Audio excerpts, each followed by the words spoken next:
Good afternoon. It's good to see all of you on a Sunday afternoon. I'm going to share a personal experience with you to start with. It was 2010. Wow, that's many years ago, isn't it? 16 years ago? Wow. I was devastated because my mom was dying. And I flew back from, in fact, I was in China doing some seminars. As soon as I arrived, they told me, call home. And when I did, my sister told me, come quickly. So I left. I don't know what they did with what I was supposed to do there, but somebody took over. I went home, and I spent many days in the hospital with my mother. Yeah, we had talked about things, about death, about dying, and while we were very clear about what to expect, nevertheless, it was a very emotional time for us. And so as I sat on the hospital room, with nothing better to do, I had my iPhone, and I started playing a game called Tetris. Have you played this game? How many of you have played Tetris? You know, all these falling blocks, and then you're supposed to fit them in. And I'm a person who has very poor spatial intelligence. And so that was a good practice for me to strengthen my weak area. And it was interesting that the game kept me occupied, and it helped me in many ways. After my mom passed away, and I went back home to Korea, where I was working, I was hooked. I continued playing the game. And for 3 months, I was so caught up with the game. Normally, I go to bed at between 9 and 10. But I would stay up until midnight playing the game. It was crazy. I've never done anything like this in my life. But I was grieving, and this game helped to numb my brain. As I played this game, I was in a space of nothingness. You know, I didn't think. I just kept pressing, moving the blocks. And I realized that I was suffering from internet gaming disorder. So after 3 months, I decided I better do something about it. So one morning I woke up still groggy from the previous night, playing just one more game until midnight. And I erased the game. That was the end of my internet gaming disorder. I'll talk more about it later on. But you know, in 1942, there was a satire that was written by C.S. Lewis called The Screwtape Letters. And in this book, it just is a conversation between Satan and his nephew Wormwood. And they were discussing the best ways to tempt people and to draw them away from Jesus Christ. So this is a very interesting book. It is a classic. If you haven't read it, I suggest you read it. And it's interesting that it's so applicable up to today, because it says it's not what distracts, but how much it distracts. Just use something so trivial or mindless that it produces a dreary flickering of the mind. That was what was happening to my mind, right? A dreary flickering of the mind that leads to nothingness. And as I read this phrase, it just reminded me of people who keep scrolling through social media every day, YouTube every day, those YouTube shorts, you know. it's so similar to that, this flickering of the mind. Because Satan's whole objective is to edge us away from the light and out into the nothing. That's how C.S. Lewis puts it. And there I was, edged into nothing, as I played with all these falling blocks just to clear rows to gain points. A few months ago, I read a book, and I hope that you will read this book, written by Johann Hari. And Hari, in his book Stolen Focus, explains why you cannot pay attention if you are all caught up in your screen, and how to think deeply again. And it argues that our ability to pay attention has been stolen from us by forces of technology and media. And as screen addicts, we can no longer focus. You know, students who enjoy the screen find it very difficult to study or to focus. And we are so hooked that we are willing to forgo sleep, to play just one more game. You know, the games are so addictive. You cannot stop. You just keep going. Now, we need to recognize, of course, that technology and its advances have been so helpful. I mean, I wouldn't have been able to put all these presentations together if it were not for technology and all the research that I have to do. But underlying all this technology and all this convenience lies this insidious undercurrent. This undercurrent of stealing our focus, stealing our ability to pay attention, and destroying our creativity, robbing us of vital connections with family, friends, and our community, and especially God. Killing our love for God's word and leading us down the slippery slope of blocks and squares, of balls and jewels and what have you. Now, which is the organ that plays the most important part in learning and development? Huh? Anyone? The brain, of course. The brain. Faster than the fastest supercomputer is your brain. That's how God made it. And it is interesting that your brain keeps developing until you are in your early 20s. So some of you who are in your teenage years, your brain is still developing. It has not reached its full capacity. And it's the most complex piece of God's puzzle of creation. It has 100 billion cells, 100 trillion connections, 75 kilometers of nerves. Can you imagine that small little space? 3 pounds in weight only. And your brain works marvelously in the way it helps us to move. Many times we just take it all for granted, isn't it? Now, technology is very helpful, but it harms our brain. And I'm going to explore with you some of the ways that technology harms our brain. Now, first of all, the frontal lobe gets rewired right here, this part of your body.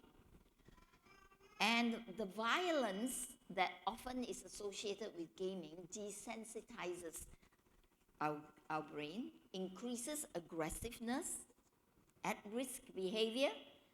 I don't know how many of you have read about stories, I'm sure you have, about, for example, a 3-year-old killing the mother because he's been watching on the screen, right? He shot the mother and expected the mother to get up again because that's what happens in the movies, right? Later on, you see the same person, she's alive and well. And 6- and 7-year-olds, many of them cannot tell between what is fake and what is real. So it's very dangerous. It leads to a lot of at-risk behaviors. Abstract thinking is underdeveloped for gamesters. And that's something that we want our children to have. So it's important to encourage reading, because what reading does, it slows down the brain and helps the brain to think deeply.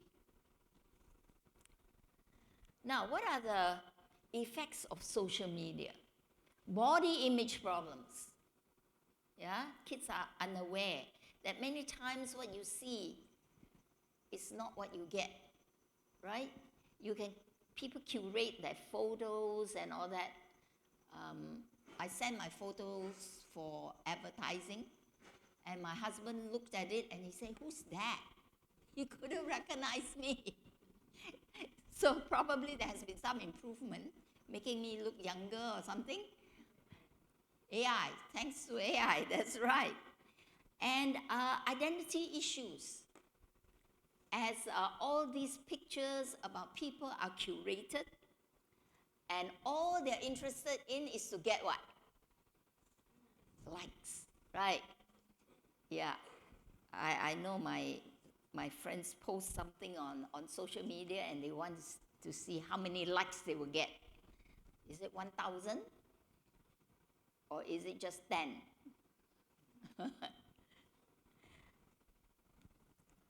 Facebook addiction can lead to depression because of FOMO. What is FOMO?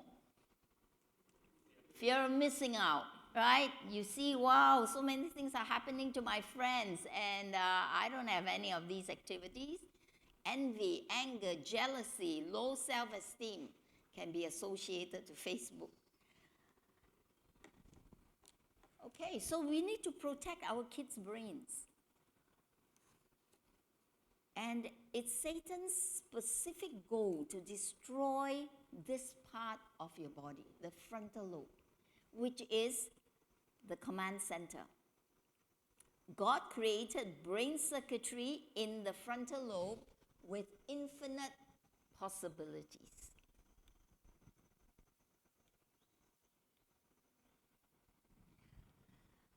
It is the capital of the whole body.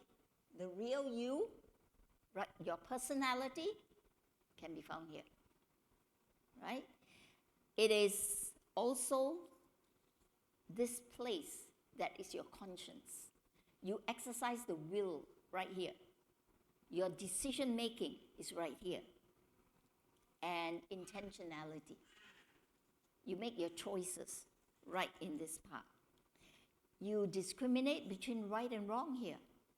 It is your conscience. It is a place where the decision to love sacrificially, or agape love, is decided up here. And you know, if you have spirituality, you're connected with God, your life finds meaning, it finds hope, it finds optimism, and it finds creativity. Now, what are some of the dangers of the internet? In 2023, there were 42 million porn sites. And you might think, oh, I don't go access the porn sites. But you know, the porn sites will come looking for you. I've had porn sites pop up when I've done research. I type the word sex and all kinds of funny things appear, you know. The average age of first exposure to porn is how many years old? 11. And the largest consumer of internet porn is the 12 to 17 years age group.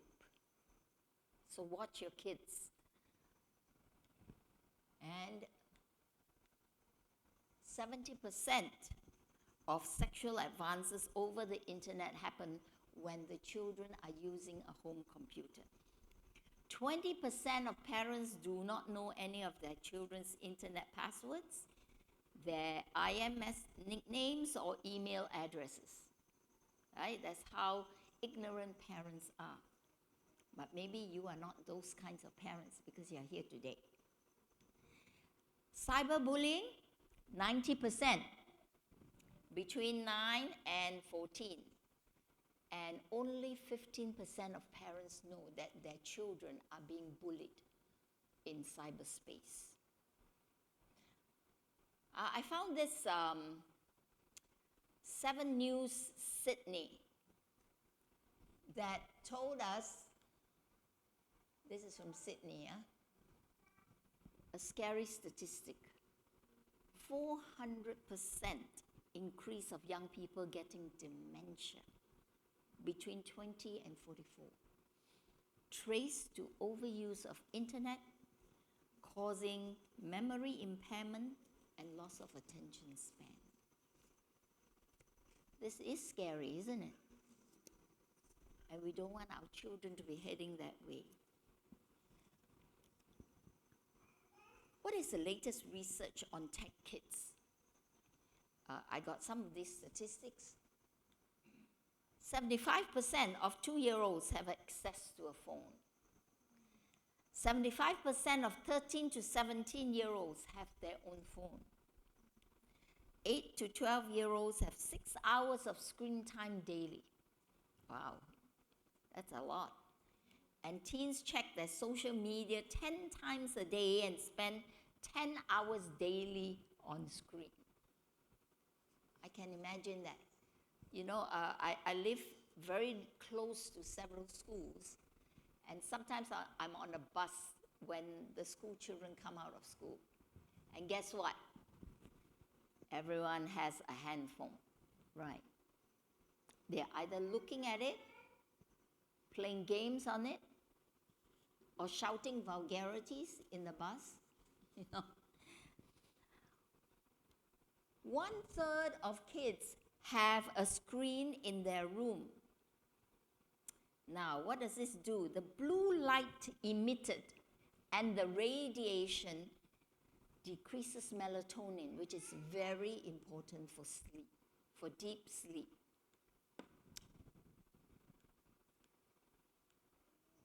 Lack of sleep affects the frontal lobe, where God speaks to us. You see how clever Satan is? When he invented the internet, wow, he knew he was going to get ahead in the game. So how much sleep do we need? I know in Singapore, we are told that Singapore is the nation with the most sleep-deprived people. Yes, the top in the world. It's very sad as to what is happening to our brains. So how much sleep do we need? Where are you?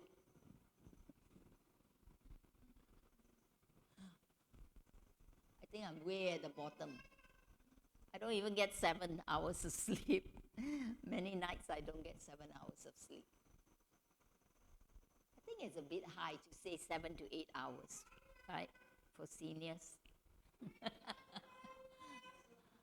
Yeah, but you see, our toddlers need 11 to 14, preschoolers 10 to 13, school-age children 9 to 11 hours. Yeah. So are your children there? Do they get enough sleep? The Academy for Pediatrics recommends no screen time for those below 2 years old. The preschool years from 1 to 5 should be spent and invested in learning social skills, relational skills with family, relatives and friends, engaged in playing games, not computer games, but board games, or physical outdoor games. All right, so how can we find internet safety for our kids? Let's look at some tips. Limit computer time.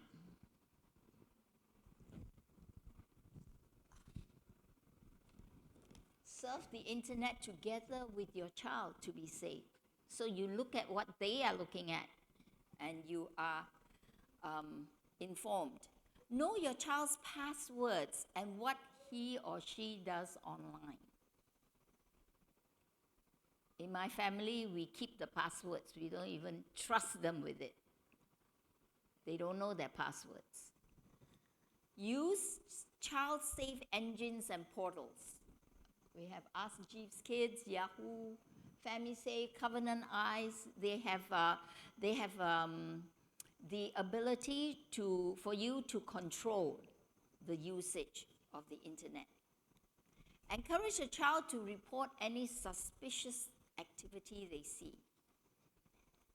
And above all, tell your kids, don't share any personal information online.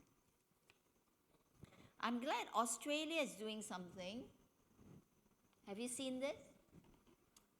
AI companions are a clear and present danger to children. Many people are so lonely, they get an AI companion to chat with. And some even fall in love with their AI companions and marry them. Huh? A lot in Japan, right. There are lots of lonely people there. A lot of seniors, they have AI companions. And there are companies who purposely program these companions for them. Julie Inman Grant, your e-safety commissioner, has set a law in place, right? That you are not to have social media until what? Age 16. Do you think that is reasonable? Do you think it's possible to police it? I know that they're having trouble because they say age 16, so they have to go through a portal and get permission, and they are assessed for their ages. Can people lie? Of course. Yeah, and I think it's quite impossible to try to police the internet. But Australia is trying, and Singapore is talking about it. I don't know what they can do, but at least somebody is trying.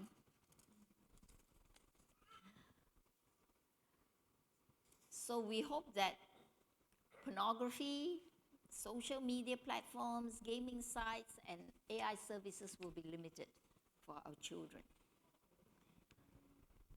Unless there's some rules that we can set up for the tech-wise family so that we have tech-wise kids.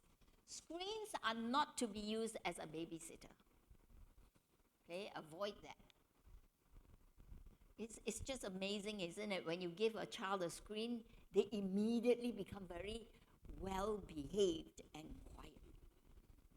When I go up on the plane, I know a lot of parents whip out a screen and give it to the child. And they have peace throughout.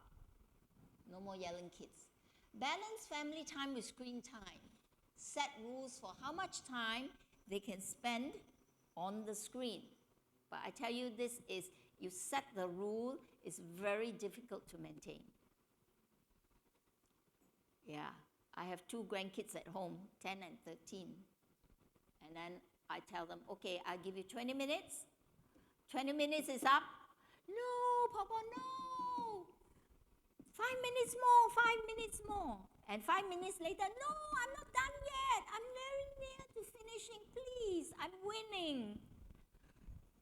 And it drags on and on and on. Yeah, but you know, as you set this family time with screen time, it might be good to set it close to another activity so that you can switch easily. And do not overimpose family time to the point that the children get very upset, you know, and they hate family time because it means no screen time.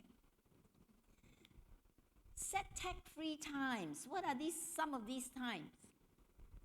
Meal times, for example. No technology, right? And where do you place your devices? Do you put them in the rooms, in the kids' rooms? No, no, no. They should be out in an area where everybody has access to. Okay, like in the living room. I know sometimes it's just impossible to do, especially in Singapore where space is so tight.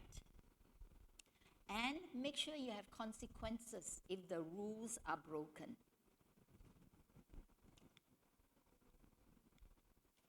Be aware of what content they are exposed to online without coming across as too snoopy.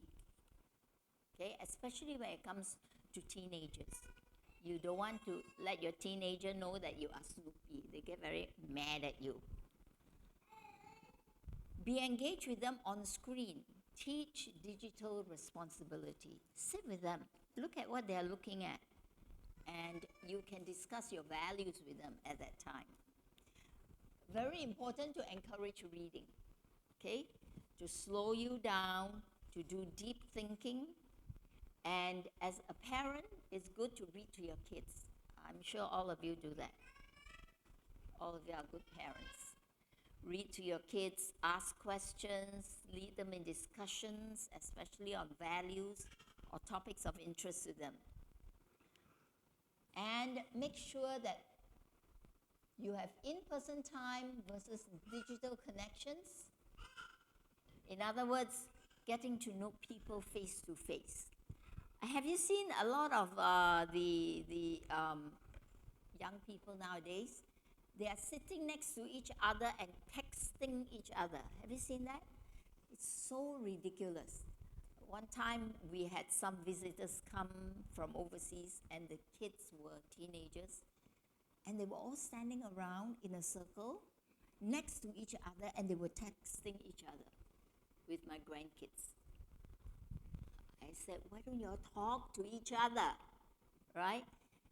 Social skills have been murdered by the internet. Be a role model. If you don't want your kids to look at the screen, don't look at the screen yourself. Work on values. And establish rapport with your child. Have open communication with them. Listen to what they feel. Invest time in them. And it's very important that you be the first person they can count on if they get into a jam somewhere. That you are the first point of contact. Okay? Later on, the next seminar, we'll talk about sexuality. It's so important that you be the first point of contact for your kids when it comes to this topic. Now, some of us might say, oh, I'm not like you. I was never addicted to any gaming, right? I just deleted the game and that was the end of my addiction. I've not played Tetris ever again. 16 years have passed.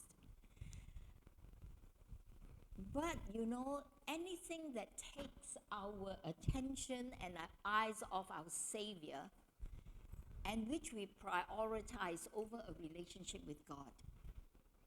Some people get very hung up on health, what to eat, how to keep the family healthy. Or you get hung up on yourself, you know, how to look nicer. You're hung up on success. A lot of women now have opportunities we never had. How about approval? We seek the approval of others. This all could lead us to down the same slippery slope. For me, getting out of addiction was easy. But for others, like those who are addicted to pornography, for example, professional help is necessary. It's a choice we have to make, and we have to act on it. So I hope that today, as we conclude this session, that we will make the right choice. I'll end with some advice from the Bible in Philippians chapter 4, verse 8. And now, dear brothers and sisters, one final thing. Fix your thoughts on what is true, what is pure, right, holy, friendly, and proper. Don't ever stop thinking about what is truly worthwhile and worthy of praise. Another version says, think about things that are excellent and worthy of praise. Okay, thank you.